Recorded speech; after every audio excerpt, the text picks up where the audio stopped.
ஜலசக்தி அபியானம் சொல்லிட்டு இந்த நீர்வள பாதுகாப்பை பற்றி நான் தரப்பட்டிருக்கு.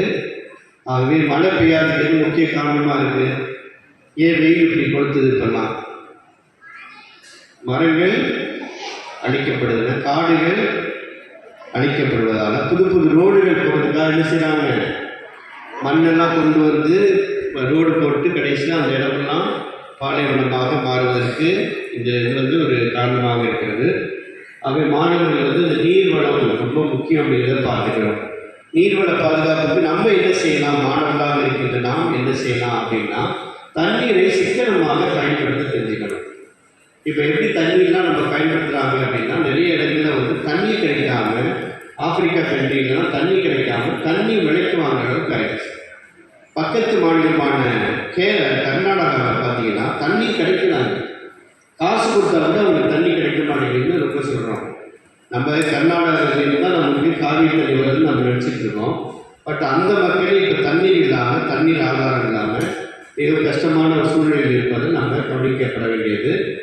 அடுத்த போர், உலக போர் அப்படின்னு ஏற்பட்டால் அது எதனால் ஏற்படும் அப்படின்னா நீர்னால தான் ஏற்படும் அப்படின்னு சொல்லிட்டு கணித்திருக்கிறார்கள். ஆகவே அன்புக்குரிய மாணவர்களே, இந்த நாளிலே நாம் மிகவும் தண்ணீரை சிக்கனமாக பயன்படுத்துவதற்கு தெரிந்து கொள்ள வேண்டும். சில நேரங்கள் நீங்கள் பார்க்குறீங்க, டேப்பில் தண்ணியை திறந்துட்டு நீங்கள் பாட்டுக்கு அது பாட்டுக்கு ஓடிட்டு நீங்கள் பாட்டுக்கு வச்சுருக்கீங்க. அப்போ என்ன செய்யலாம் அப்படின்னா, தண்ணீரை ரொம்ப சிக்கனமாக பயன்படுத்தணும் அப்படின்னா அந்த நேரத்துக்கு மட்டும் திறந்து பயன்படுத்தி மூடிடணும். சில நேரங்கள் தண்ணியை அந்த பாத்திரத்தில் ஊற்றி வச்சுட்டு நல்லா கழுவிட்டு ஊற்றுனதுக்கப்புறம் மறுபடியும் தண்ணியை திறக்கணும். நீங்கள் என்ன பண்ணிக்கிட்டீங்கன்னா, ஃபுல்லாக தண்ணியை திறந்து விட்டுட்டு அதுக்கப்புறம் கையை கழுவுறது, அதுக்கப்புறம் போய் பாத்திரத்துக்குள்ள விடுறது, இப்படி சொல்கிறது எவ்வளோ தண்ணி வேஸ்ட் ஆகுது நீங்களே பார்க்குறீங்க. அப்புறம் மூஞ்சி கைக்காலாம் கழுவுறது எப்போ பார்த்தாலும் தான் நினைக்கிறீங்க. ஒரு நாளைக்கு 4-5 தண்ணி வச்சு நினைக்கிறீங்க. தண்ணி இருக்குது அப்படிங்கிறதுக்காக நம்ம தண்ணியை வேஸ்ட் பண்ணக்கூடாது. அப்படி பாத்ரூமுக்கு போகும்போது பார்க்குறேன், எங்கே தண்ணி ஊற்றணுமோ அங்கே ஊற்ற மாட்டேங்குது. தண்ணி பாத்ரூமுக்கு போகிறீங்க, ரெஸ்ட் ரூம் போகும்போது அங்கே தண்ணி ஊற்றணும்னு சொல்லியிருக்கோம், அதை யாரும் பயன்படுத்துறது. ஆனால் இங்கே பார்த்தீங்கன்னா ஒரே தண்ணியை திறந்து விட்டுக்கிட்டு ஊற்றிக்கிட்டு அது பண்ணுறாங்க. அடுத்த தண்ணியை நம்ம கையில் பிடிச்சி குடிக்கும்போது தண்ணி வேஸ்ட் ஆகுதுன்னு சொல்கிறாங்க. எப்போதுமே தண்ணியை குடிக்கும்போது உங்களுடைய பாத்திரம் இருக்குது பார்த்தீங்களா, சாப்பாடு இருக்குது, அதில் பிடிச்சி அதுலேருந்து நீங்கள் குடிக்கும்போது கூட தண்ணீர் சிக்கனமாக பயன்படுத்தலாம். நீங்கள் என்ன பண்ணுறீங்க, கையை வச்சுக்கிட்டு அந்த குளத்தில் ஆற்றுல குடிக்கிற மாதிரி அந்த காலம் மாதிரி கையை வச்சு நீங்கள் குடிக்கிறீங்க, அதுவே தண்ணி வேஸ்ட்டாக போயிடுச்சு. கொஞ்சம் ஒரு முறை குடிக்கும் போது என்ன பண்ணுறது, அவ்வளோ தண்ணி வேஸ்ட்டாக கீழே போகுது. ஸோ உங்கள் லெவலில் நீங்கள் எவ்வளோ தூரம் தண்ணீரை சேகரிக்க முடியுமோ அதை சேகரிக்க பார்க்கணும். அதுக்கு என்ன செய்யணும் அப்படின்னா, மரங்களை வளர்க்க நாம் கற்றுக்கொள்ள வேண்டும். பல வகையில் மரங்களை வளர்க்க வேண்டும். அது சிறப்பாக இப்போ என்ன செய்கிறாங்க, இந்த விதை பந்துகள் நிறைய இடத்துல இப்போ அதை ஃபாலோ பண்ண ஆரம்பிச்சிட்டாங்க. விதை பந்துகளை உருவாக்கி அந்த உரத்தில் வச்சு அந்த விதைகளை வைத்து அந்த பஸ்ஸில் நீங்கள் போகும்போது, அல்லது நீங்கள் எங்காவது டூர் போகும்போது, அந்த மாதிரி இடங்களுக்கு போகும்போது மழை பெய்கிற போது அந்த பந்துகளை நீங்கள் அங்கே தூக்கி கொண்டு வந்தீங்கன்னா மழை பெய்யும் போது அந்த விதை என்னாவது விருட்சமாக மாற ஆரம்பிக்கும். அதனால் நீங்கள் அந்த டெக்னாலஜியை நம்ம தெரிஞ்சுக்கணும். சாதாரண விதையை ஒரு மண்ணில் வச்சு நம்ம உருட்டி அதை வைத்திருக்கிறோம். அதை என்ன செய்யணும், மழை வரும்போது அங்கங்கே தூக்கி போடும்போது அதுவே பெரிய வகையில் மரங்கள் வளர்ப்பதற்கு பயனுள்ளதாக இருக்குது. நம்ம இங்கே இருக்கின்ற அமைப்புகளை சேர்ந்த மாணவர்கள், உங்களுக்கு முன்னாள் ஒரு நாள் குறிக்கப்பட்டிருக்கு. நிறைய பேர் இந்த நம்முடைய மரங்களுக்கெல்லாம் தண்ணீர் பாய்ச்சினீங்க. அதே மாதிரி பட்டு போகிற இந்த மரத்துக்கு அதுக்கு மருந்தெல்லாம் வைத்து அதை வளர்த்துருக்கீங்க. பார்த்து மருந்து கீழ் விட்டு வளர ஆரம்பிச்சிருச்சு. இதெல்லாம் ஒரு சந்தோஷமாக இருக்கிறேன். ஸோ இங்கேயும் நான் அந்த கட்டடம் கட்டும்போது என்ன பண்ணி நிறைய மரங்கள் நம்ம தேவையில்லாமல் வெட்ட வேண்டியதாக இருந்துச்சு.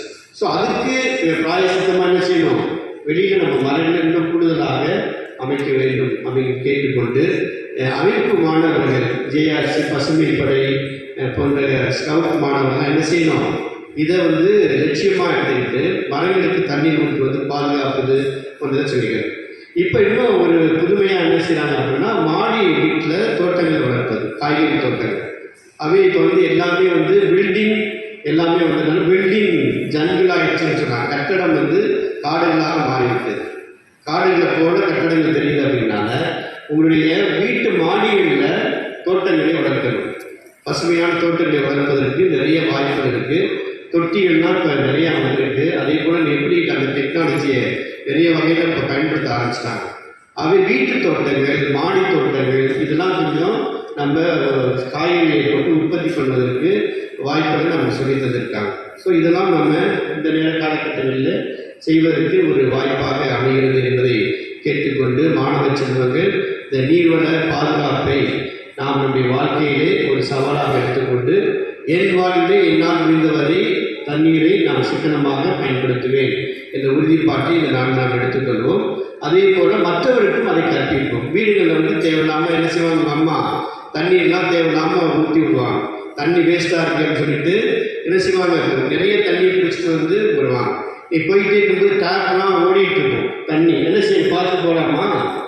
வீதிகளில் தண்ணி பிடிக்கிறாங்கன்னா அம்மாங்கெல்லாம் அப்போ என்ன செய்யணும், தண்ணி வேஸ்ட்டாக போச்சுன்னா என்ன செய்யணும், போய் அதை போய் ஆஃப் பண்ணிட்டு போகணும். அது செஞ்சாலே ஒரு பெரிய என்ன சொல்கிறது, ஒரு முன்மாதிரியாக இருக்கும்.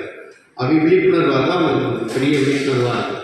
ஸோ உங்கள் கண்ணால் பார்க்கின்ற போது எங்கெங்கெல்லாம் நீர் வந்து அங்கே வந்து தேவையில்லாமல் அங்கே பராமரிக்கப்படுதோ பயன்படுத்தப்படுதோ அதை நீங்கள் சிக்கனமாக பயன்படுத்த தெரிந்து கொண்டாலே நீங்கள் அதை பற்றி நல்ல விழிப்புணர்வு பெற்றவர்கள் என்று நான் கூறிக்கொள்வேன் என்று சொல்லிக்கொண்டு, உங்கள் நிலையிலிருந்து நீங்கள் இந்த நீர் வளத்தை பாதுகாக்க வேண்டும்.